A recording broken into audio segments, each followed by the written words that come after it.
Hi everyone, this is BY CASAC BENJALI. ഒരിക്കൽ കൂടി പുതിയ വീഡിയോ വ്ലോഗിലേക്ക് നിങ്ങൾക്ക് സ്വാഗതം. ഇന്ന് പറയാൻ പോകുന്നത് ഒരു ബിസിനസ് ഗ്രോത്തിന്റെ 3 സ്റ്റേജുകളെ കുറിച്ചാണ്. എല്ലാവരും എൻ്റെ അടുത്ത് വരാറുണ്ട്, പ്രത്യേകിച്ച് ബിസിനസ് മെന്ററിങ്ങിനോ ബിസിനസ് സ്ട്രാറ്റജി കോച്ചിങ്ങിനോ അല്ലെങ്കിൽ ബിസിനസ് ബൂം എന്ന് പറയുന്ന ഞങ്ങളുടെ ട്രെയിനിങ് സീരീസിലൊക്കെ വരുന്ന ആളുകൾ പലരും പറയാനുള്ളതാണ്, I want to be MA Yusuff Ali, I want to be Kochouseph Chittilappilly, I want to be Dhirubhai Ambani, I want to be Mukesh Ambani, അതുപോലെ തന്നെ അസീം പ്രേംജി. ഇങ്ങനെ പല രീതിയിലുള്ള ബിസിനസ്സുകാരെ കുറിച്ചും പറയണ്ടേ, എനിക്ക് അതുപോലെ ആകണം, എനിക്ക് ഇതുപോലെ ആകണം എന്ന് പറയുന്നത്. നമ്മുടെ ബിസിനസ് ഏത് ലെവലിലാണെങ്കിലും ശരി, വളരെ കൃത്യമായിട്ടുള്ള 3 ട്രാൻസ്ഫോർമേഷൻ സ്റ്റേജുകൾ കഴിയാതെ നമ്മുടെ ബിസിനസ്സിന് ഒരിക്കലും തന്നെ ആ ലെവലിലേക്കുള്ള ലുലുവിനെ പോലെയോ അല്ലെങ്കിൽ ഒരു വി ഗാർഡിനെ പോലെയോ അല്ലെങ്കിൽ ഒരു റിലയൻസിനെ പോലെയോ ടാറ്റ സൺസിനെ പോലെയോ നമുക്ക് ആവാൻ കഴിയില്ല. അപ്പൊ എന്തൊക്കെയാണ് ഈ ഒരു 3 ട്രാൻസ്ഫോർമേഷൻ സ്റ്റേജ്? ഒരു ബിസിനസ്സിനെ സംബന്ധിച്ചിടത്തോളം ഏതൊക്കെ സ്റ്റേജുകളാണ് ഒരു ബിസിനസ് ഗ്രോ ചെയ്യേണ്ടത്? എങ്ങനെയാണ് നമുക്കൊരു ലുലുവാക്കി മാറ്റാൻ കഴിയുക?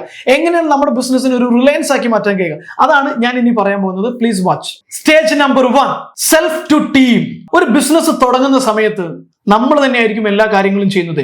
അക്കൗണ്ട്സ് മെയിൻറ്റെയിൻ ചെയ്യുന്നത് നമ്മൾ തന്നെയായിരിക്കും, അതുപോലെ തന്നെ കസ്റ്റമറെ കാണുന്നത് ചിലപ്പോൾ നമ്മൾ തന്നെയായിരിക്കും, റിക്രൂട്ട്മെന്റ് നമ്മൾ തന്നെയായിരിക്കും. അങ്ങനെ ഓൾമോസ്റ്റ് ഒട്ടുമിക്ക കാര്യങ്ങളും ചെയ്യുന്നത് നമ്മൾ തന്നെയായിരിക്കും. ഒരു ബിസിനസ് തുടങ്ങിക്കഴിഞ്ഞാൽ ആദ്യം ഹയർ ചെയ്യേണ്ടത് ഏത് എംപ്ലോയി ആണെന്ന് ചോദിച്ചു കഴിഞ്ഞാൽ അത് വേറെ ആരെയുമല്ല, നിങ്ങൾക്കൊരു പേഴ്സണൽ സെക്രട്ടറി തന്നെയാണ്. അത് എടുത്തു കഴിഞ്ഞാൽ പിന്നീട് നിങ്ങൾ ഡെവലപ്പ് ചെയ്യേണ്ടത് ഒരു ബെസ്റ്റ് ടീമാണ്. നിങ്ങൾക്ക് ഏത് രീതിയിലാണ്, എത്ര ഹൈറ്റിൽ നിങ്ങളുടെ ബിസിനസ് വളരണം, എത്ര റീച്ചിൽ നിങ്ങളുടെ ബിസിനസ് എത്തിച്ചേരണം. ഒരു MA യൂസുഫ് അലിയെ പോലെ ആകണമെങ്കിൽ ഒരു ലുലുവായി മാറണം, ഒരു വി ഗാർഡായി മാറണം, ഒരു ടാറ്റയായി മാറണം, ഒരു റിലയൻസ് ആയി നമ്മുടെ കമ്പനി മാറണമെങ്കിൽ അത് കൊണ്ടു നടക്കാൻ പറ്റുന്ന കോമ്പിറ്റൻസി ഉള്ള ആളുകളെ നമ്മുടെ ടീമിലേക്ക് കൊണ്ടുവരണം. അതാണ് പറയുന്നത് സെൽഫ് ടു ടീം. നിങ്ങളെന്ന് പറയുന്ന ഒരു വ്യക്തിയിൽ നിന്നും നിങ്ങൾ കൊണ്ടുവരുന്ന ഒരു വലിയ ടീമിലേക്കുള്ള ട്രാൻസ്ഫോർമേഷനാണ്. ഈ 3 സ്റ്റേജിലെ ഏറ്റവും ഇമ്പോർട്ടന്റ് ആയിട്ടുള്ള ഏറ്റവും ക്രിട്ടിക്കൽ ആയിട്ടുള്ള ട്രാൻസ്ഫോർമേഷൻ സ്റ്റേജ് ആണ് സെൽഫ് ടു ടീം. അപ്പൊ ഏത് രീതിയിലുള്ള ആളുകളാണ് എടുക്കേണ്ടത്? ആദ്യമേ പറയാം, പല ആളുകളും ഒരു ടീമിനെ ഹയർ ചെയ്യുമ്പോൾ പ്രധാനമായിട്ട് പരിഗണിക്കുന്ന ഒരു ഘടകമാണ് കുറഞ്ഞ ശമ്പളമുള്ള ആള് അല്ലെങ്കിൽ ആവറേജ് കപ്പാസിറ്റി ഉള്ള ആള്. ഒരിക്കലുമല്ല, കുറഞ്ഞ ശമ്പളമല്ല ഒരാളെ എടുക്കാനുള്ള മാനദണ്ഡം എന്ന് പറയുന്നത് കോമ്പിറ്റൻസിയാണ്. Are they capable of handling than U?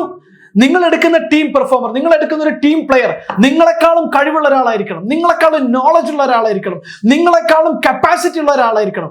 അങ്ങനെ ഒരു ടീമിനെയാണ് ആദ്യം നിങ്ങൾ ക്ലബ് ചെയ്യേണ്ടത്. പല ആളുകൾക്കും ഭയമാണ്, എന്നെക്കാളും കഴിവുണ്ടായി കഴിഞ്ഞാൽ അവൻ വേറെ ബിസിനസ് തുടങ്ങിപ്പോവില്ലേ, എന്നെക്കാളും കഴിവുള്ള ഒരാളെ ഞാൻ എങ്ങനെയാണ് എടുക്കുക, എന്നെക്കാളും കോമ്പിറ്റന്റ് ആയ ഒരാളെ ഞാൻ എങ്ങനെയാണ് എടുക്കുക? നിങ്ങളെക്കാളും കഴിവ് കുറഞ്ഞ ഒരാളെയാണ് നിങ്ങൾ എടുക്കുന്നതെങ്കിൽ നിങ്ങളുടെ ബിസിനസ് ഒരിക്കലും തന്നെ നിങ്ങൾ ഇപ്പോൾ എത്തി നിൽക്കുന്ന അവസ്ഥയിൽ നിന്ന് ഒരിക്കലും ഉയരത്തിലേക്ക് പോകില്ല.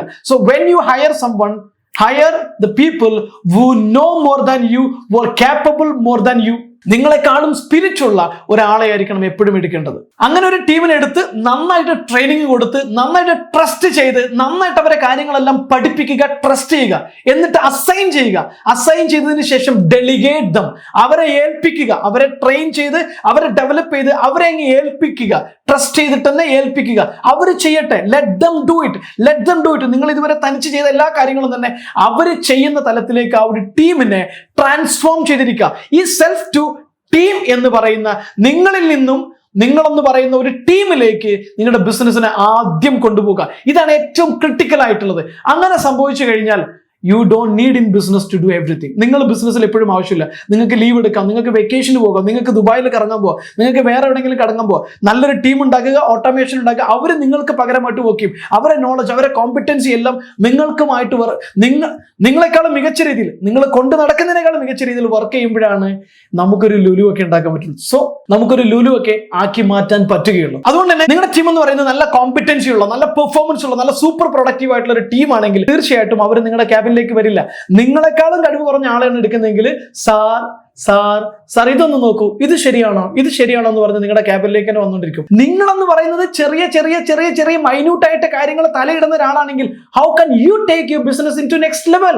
How can you think of new opportunities? How can you think of new competency? You cannot do that if they don't have that capacity. So നല്ല ടീമിനെ എടുക്കുക, ട്രെയിൻ ചെയ്യുക, അവരെ കപ്പാസിറ്റി വർദ്ധിപ്പിക്കുക. അവർ നിങ്ങളുടെ ക്യാബിനിൽ ഒരിക്കലും വരരുത്. ഇതിങ്ങനെയാണോ ചെയ്യേണ്ടത്, അത് അങ്ങനെയാണോ ചെയ്യേണ്ടത്, ഇതൊന്ന് സൈൻ ചെയ്യുമോ എന്ന് പറഞ്ഞുകൊണ്ട് നിങ്ങളുടെ ക്യാബിനിൽ വരരുത്.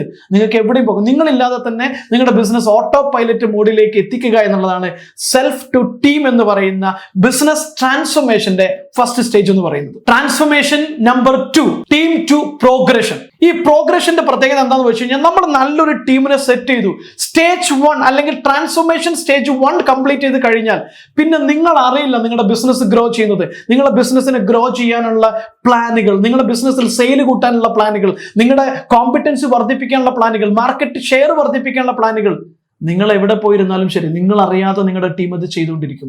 If they are competent and capable. നിങ്ങൾ ജസ്റ്റ് ഒന്ന് വല്ലപ്പോഴും ഒക്കെ ഒന്ന് ഓവർലുക്ക് ചെയ്യുക, അല്ലെങ്കിൽ മാസത്തിൽ ഒരിക്കൽ ഡയറക്ടേഴ്സിന്റെ റിപ്പോർട്ട് വാങ്ങിക്കുക. ആ രീതിയിലേക്ക് എത്തുന്ന രീതിയിൽ നിങ്ങളുടെ ബിസിനസ്സിനെ ട്രാൻസ്ഫോം ചെയ്യുക എന്നുള്ള ഈ ഒരു സ്റ്റേജിൽ എത്തിക്കഴിഞ്ഞാൽ you will be completely free. നിങ്ങൾക്ക് നെക്സ്റ്റ് വെഞ്ചറിലേക്ക് പോകാം, നെക്സ്റ്റ് ഇൻവെസ്റ്റ്മെന്റ് സ്ട്രാറ്റജിയിലേക്ക് പോകാം, നിങ്ങൾക്ക് എവിടെ വേണമെങ്കിലും പോകാം. നിങ്ങൾക്ക് ഫണ്ട് വരുന്നുണ്ടാവും. ഫിനാൻഷ്യൽ ഫ്രീഡം എന്ന് പറയുന്നത് ഇവിടെയാണ്. നിങ്ങൾ ഒരു എഫേർട്ട് ഇല്ല, without any effort you can gain money and you will have on your time free and you can have money free. Everything will be there. This is called Lulu and the kind of transformation.